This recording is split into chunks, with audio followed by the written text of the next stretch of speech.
Barack Hussein Obama is now the first American president ever to come out in favor of same-sex marriage. In an interview last week with ABC, Obama broke with the traditional view of marriage between a man and a woman by affirming that marital unions between those of the same sex should be allowed. An historic interview hours ago, President Obama speaking exclusively to ABC's Robin Roberts and announcing something no U.S. president has ever said, that he supports same-sex marriage. I've always been adamant that gay and lesbian Americans should be treated fairly and equally. And I was sensitive to the fact that for a lot of people, the word marriage was something that evokes very powerful traditions, religious beliefs, and so forth. But I have to tell you that at a certain point, I've just concluded that it is important for me to go ahead and affirm that I think same-sex couples should be able to get married.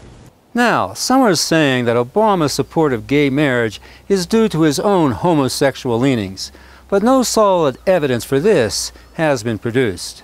For instance, in honor of Gay Pride Month in June of 2009, Obama invited gay leaders to the White House, to whom he declared, "I will be your champion, who will fight both with you and for you."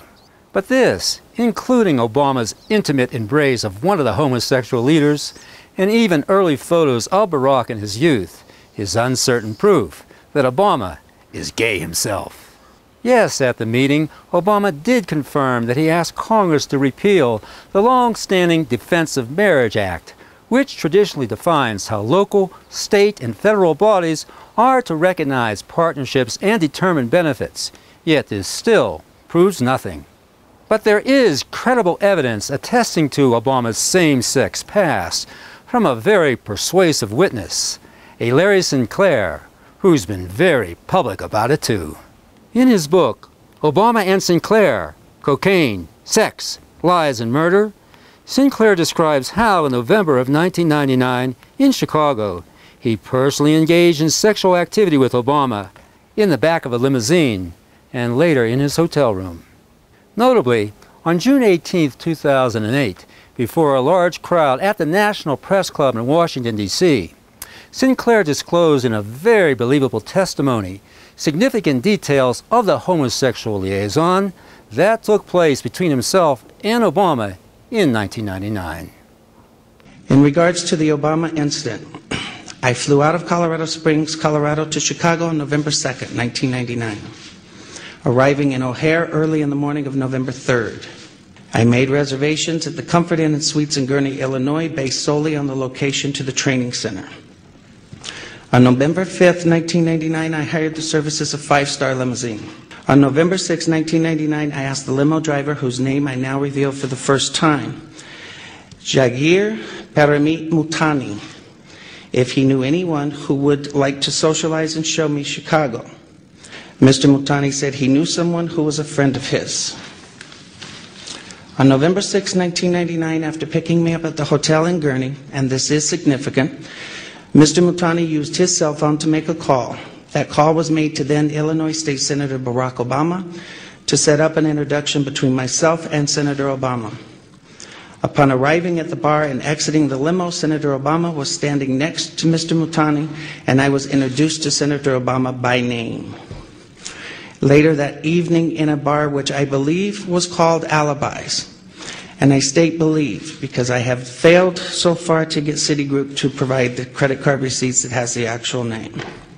I mentioned I could use a line or two to wake up.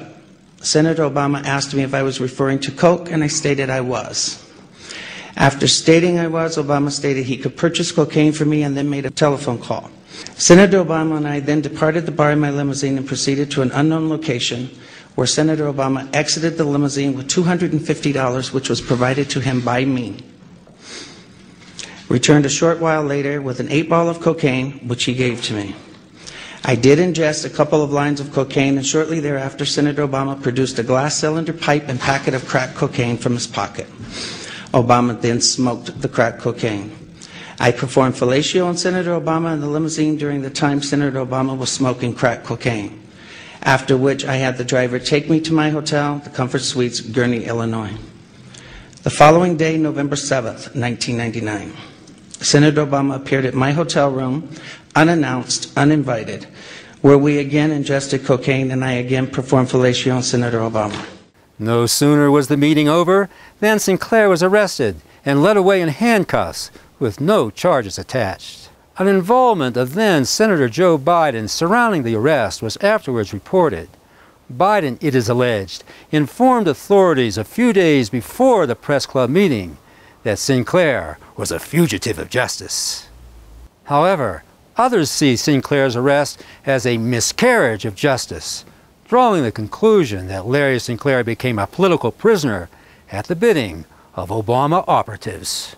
But the real miscarriage here is Obama's claim that by supporting same-sex marriage, he is upholding the ideals on which our nation was founded.